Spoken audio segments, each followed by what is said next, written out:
PHP 7 now offers the ability to modify your session options that are automatically configured. So if you go to your localhost directory and you will visit the dashboard, click on PHP info. This will provide you with all of the default settings and configurations that are available to you. And this page just gives you all the information of those default settings. So this is actually really nice. These settings are here so that you don't have to mess around with these settings. They're just set in the background and you can forget them. Now, in some cases, what you will want to do is override these settings so that the default settings may conflict with the actions you're trying to take. So in our case, what we can do is with the session settings, we can actually now override it with the session start function. So let's take a look at finding the sessions section. So just keep hitting return until you find it. And you can see session support is enabled, which it will be on most servers.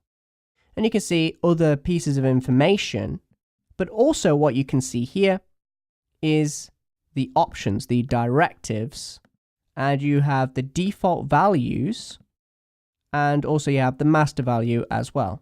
So this is actually a really nice feature in PHP. I can see all of those session options, and it's not really in the scope of this lecture to go through all of these options. We're not going to do that, but I want to show you how you can override these settings using session start. So let's go to my index.php file located in the htdocs php 7 directory. And we have a logged in link.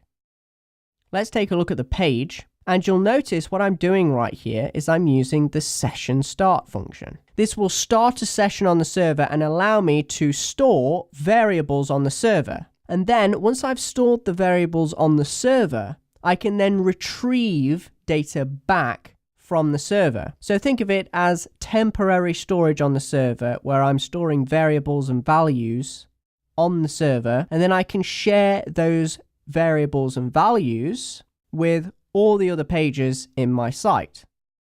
So for example, logging in. When somebody logs in, you can start a session and you can provide the username and also the password, and that's stored on the server, so it's more secure. Now, when we say session start, that's all we used to do prior to PHP 7. You just started the session and then you'd set up your variables. But now what you can do is you can start to modify some of those options that were available to us.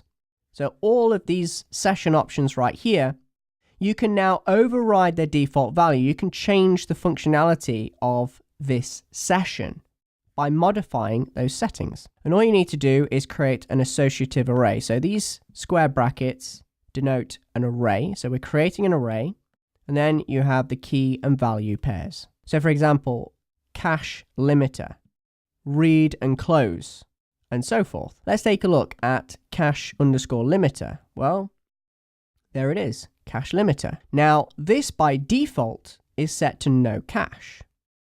But with this particular session that we're starting here and putting variables and values into, we're actually setting the cache limiter to private.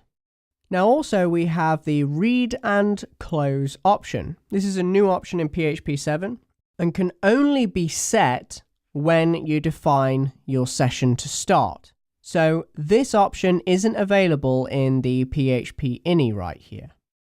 And what that means is if you were to set it to true, it would literally set this up to say, right, this is a read-only session. So you're supposed to read it and then not change it after you've set some variables and values. So you can decide to enable that if you want to. I'll just leave that as false, but that is a new option available to you. And you can take a look at all the options available to you in the PHP ini, and you can take a look at PHP's website to look at all of these options. There's so much here that I couldn't possibly dream of going through all of it.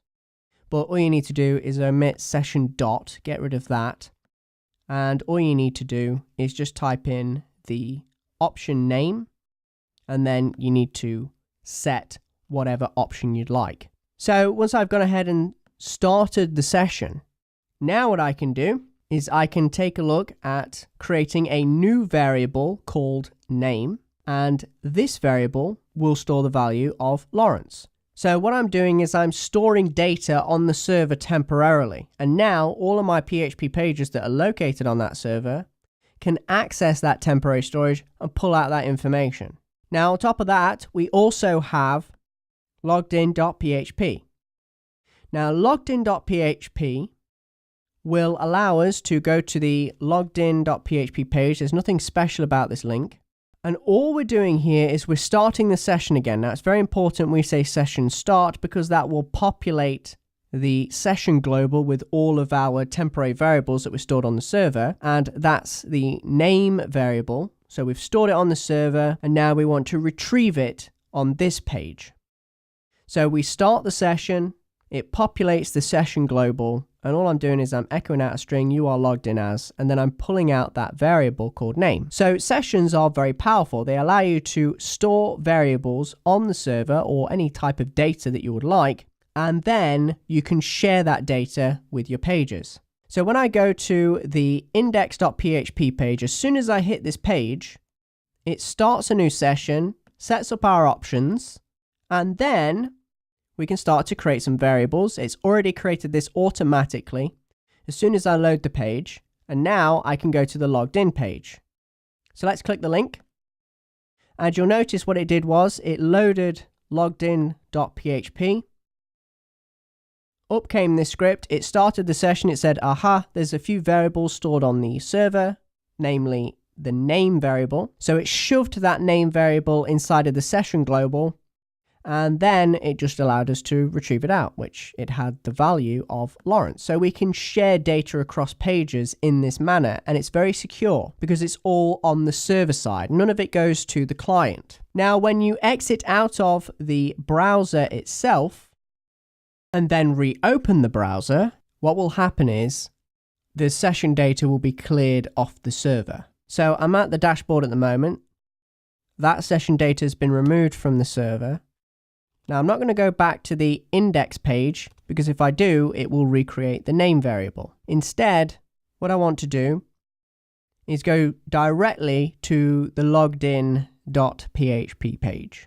Now when I do this, because we're going directly to the logged in page, that variable we're just trying to get, we're not setting it. The index.php file sets the variable, it creates it. But the logged in file says, okay, well, the session data has been cleared. All right, it said session start, but that data has been removed now from the server and we've not reset it back up again.